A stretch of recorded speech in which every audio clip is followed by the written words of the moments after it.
Mr. Speaker, sir, I thank you very much for the opportunity given to me to participate in the general discussion on the interim budget presented to the House by the Honorable Finance Minister.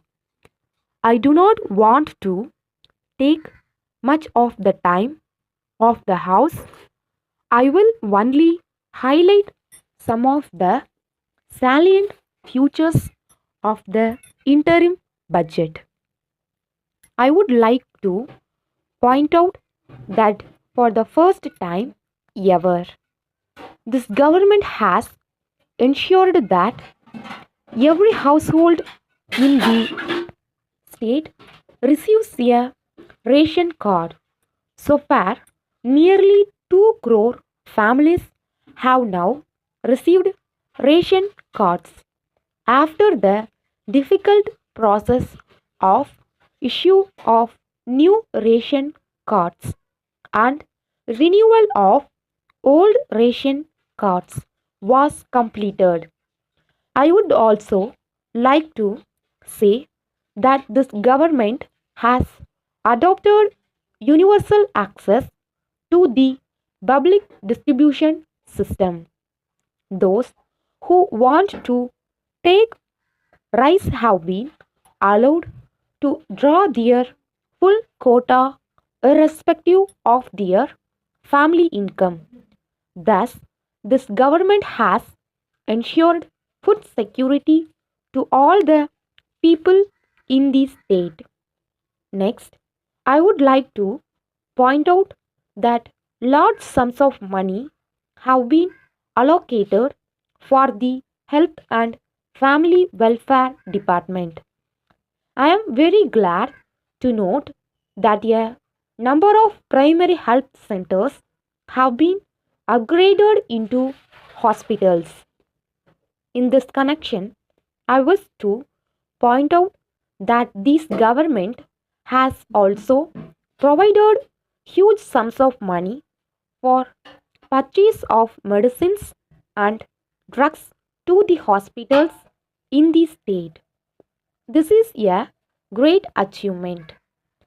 In the field of education, I wish to point out that many schools have been upgraded and infrastructure facilities have been provided to them.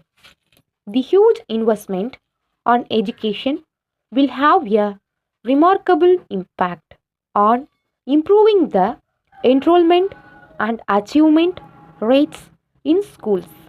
I am happy to note that free textbooks have been provided to all students studying in government aided schools.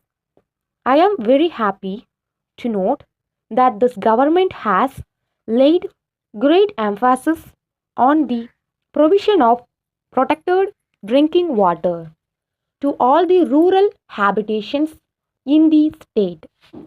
This government has taken effective steps to provide safe drinking water in the urban areas, and water supply improvement schemes have been taken up in several towns.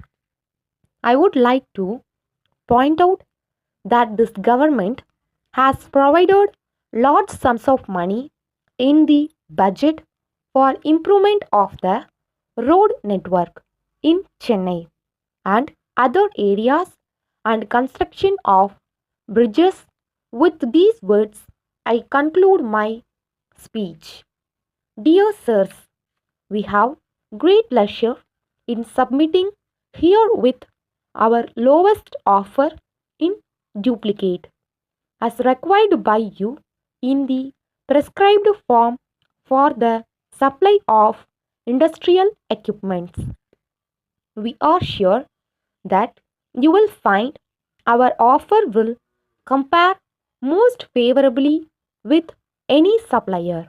While we agree to the terms and conditions of the tender, we have to say that we differ on two terms of the tender. The first one is per your terms and conditions, goods should be delivered within 20 days from the date of order. In case we do not have stocks of the materials you order, we shall have to get them from our head office, and this will cause some delay, but we shall take every action to deliver within the stipulated time.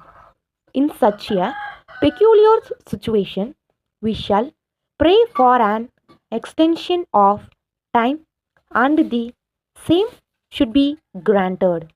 We avoid the pleasure of serving your great organization. Yours faithfully.